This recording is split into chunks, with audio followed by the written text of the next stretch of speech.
Hi, I'm Nicole Myers, licensed professional counselor. If you would like to know more about me or my colleagues, please check out our introductions available in video, audio, or text. Today's question is, how much information should our children know about the divorce, and where should we as parents draw the line? This is a really good question to ask yourselves before you tell your children about the divorce so that you can be prepared for this. Your children may ask you things like why and what's wrong and what about us? So be prepared to answer those questions. Focus on the children's needs.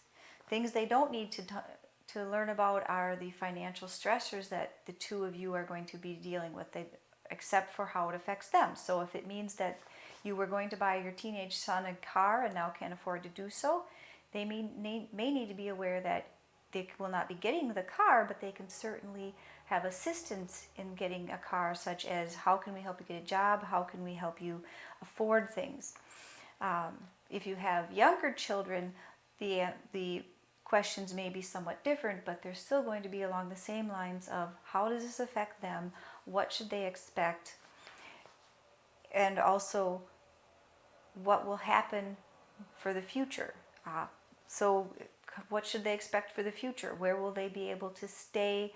Where will their things be? This can include things like if you have the pet dog Fido, who gets Fido when? Do the children get to have the dog with them all the time, or only at mom's house or at dad's house? These questions might seem trivial as you're entering into this humongous process of divorce, but your reasons for divorce are your own reasons, and your children need to understand how it's going to affect them.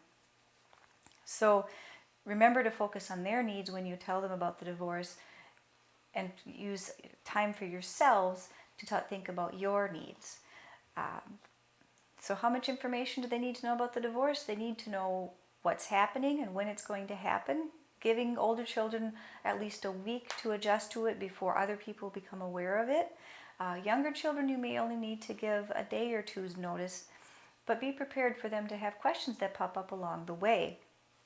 If you can still speak with your soon-to-be ex-partner in a cordial manner, try to process these questions together so that your children are getting the same answer from both of you. If you are no longer able to have those kinds of discussions with your ex-partner, then be prepared on your own to consider what do your children need, and keeping in mind that your ex-partner is still their parent as well as you. So even though you may no longer care for this person, your children most certainly do. So thank you for listening to today's question. If you would like to listen to more sessions or would like to submit your own question, please visit us on Facebook or subscribe to our newsletter. The materials provided in this article are for informational purposes only.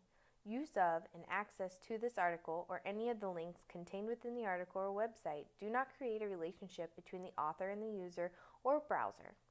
We are professionals that have been trained and have experience in assisting individuals going through a divorce. Please click on divorceintexas.org for information about this service as well as privacy policy and terms of use.